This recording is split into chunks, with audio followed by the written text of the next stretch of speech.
Hi, Romy Sabaldan here, bumabati sa inyo ng happy and prosperous New Year 2026. Ito yung eksena ng JP Laurel Avenue ng Davao City na medyo tahimik siya matapos ang pagsalubong ng mga Davaoenyo sa New Year. At ito nga ang makikita natin na tahimik na ang Victoria Plaza dito sa Bahada. Pagkatapos nitong mamaalam noong December 31, 2025, after 32 years of business and service in Davao City.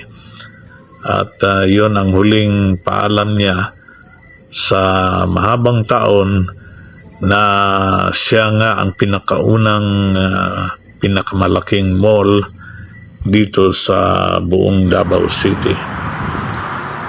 Ganun pa man, patuloy ang development at pag-unlad ng Davao City kahit saan ay makikita mo na mabilis ang kanyang development o pag-unlad in any horizontal or vertical structures. At lumalaki ang buong Davao City. Isa nga sa pinakaabangan natin ay ang itong Davao Global Township dito naman banda sa Matina, na ito ay yung isang napakalaking malawak na lugar na dating Matina Golf Club na ngayon ay umaangat na at nagkaroon ng mga maraming vertical at horizontal projects kagaya nitong sa Davao Global Town Center. At dito rin itatayo, hindi magtatagal, ang LaSalle University galing Maynila. At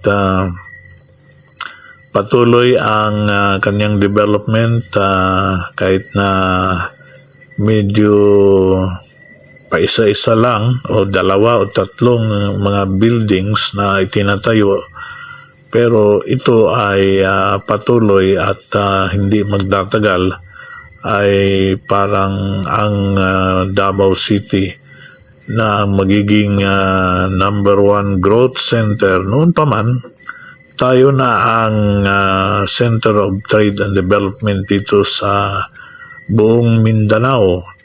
At ito ay kitang-kita natin ngayon sa mga dumadaming mga negosyo at sa mga trade center na ginagawa, mga business center na ginagawa dito, north, south, east, and west.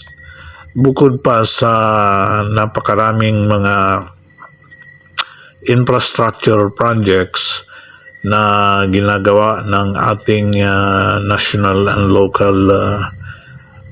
local government units, ay sumasabay din ang private sector kagaya ng makikita natin dito sa Davao Global Township, kung saan ay ginagawa rin ng isang mixed use development sa isang napakalawak na lugar. At nauna na nga itong banda dito sa SM Lanang Premier, na isa ring dating malawak na golf o yung tinatawag na Lanang Golf Club naman dito. At maninibago ka sa lugar na ito dahil sa dami ng mga vertical structures na nagtataasan at malalaki. Kung ikaw ay nawala kahit na mga 5 taon lang dito sa Davao City, pagbalik mo ay ibang-iba na ang lungsod natin dito sa Davao City. Sa dami ng mga nagtatayo ang mga proyekto left and right, north, south, east, and west, kagaya ng mga mapapanood natin. At dito nga dito sa area na sa likod lang ng SM Lanang Premier ay parang mga kabuti rin ang mga building na nagsisitayuan dito. At makikita, mapapanood din natin dito sa lugar na ito na meron na palang napakatayog na isang modern hospital dito na kung tawagin ay itong Lanang Premier Doctors Hospital Incorporated. Yung makikita mo in the horizon na napakatayog ng hospital na yan. At napakaganda rin ang kanyang horizontal development. Malawak ang mga kalsada at maganda ang pagkagawa. Together with the vertical structures kahit saan na makikita mo. At dito sa pagliko mo dito, yan yung napakataas na bagong hospital dito sa Davao City. Ito yung medyo makitid nga lang ang daanan dito, 2 lanes lang.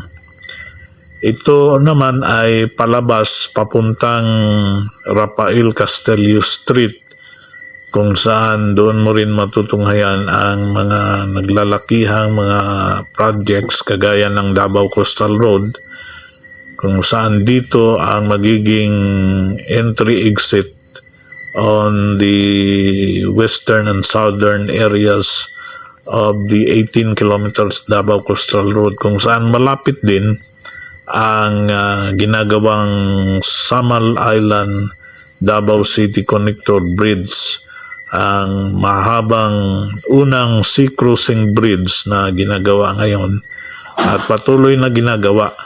At ang lahat ng ito ay naabangan natin at ang Bukana Bridge nga ay tapos na at ang ibang mga naglalakihang proyekto ang hinihintay na lang natin na matapos. Bibilang na lang ito ng mga 1 o 2 taon at matatapos na itong mga malalaking projects na ito, kagaya ng Samaa Flyover na inaasang nitong Enero ay matatapos na rin ito.